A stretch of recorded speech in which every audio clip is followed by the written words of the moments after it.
पाकिस्तान की मारूफ Karsaz company Regal automobiles ने अपनी बरकी तवानाई से चलने वाली इलेक्ट्रिक गाड़ी सीरीज़ 3 को मुतारिफ करवाने के सिर्फ एक माह बाद कीमत में भारी कमी का ऐलान कर दिया।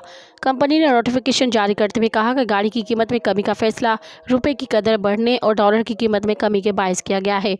मजीद बरान ड्यूटी और लेवी में नज़रसानी भी गाड़ी की कीमत में कमी की एक वजह है।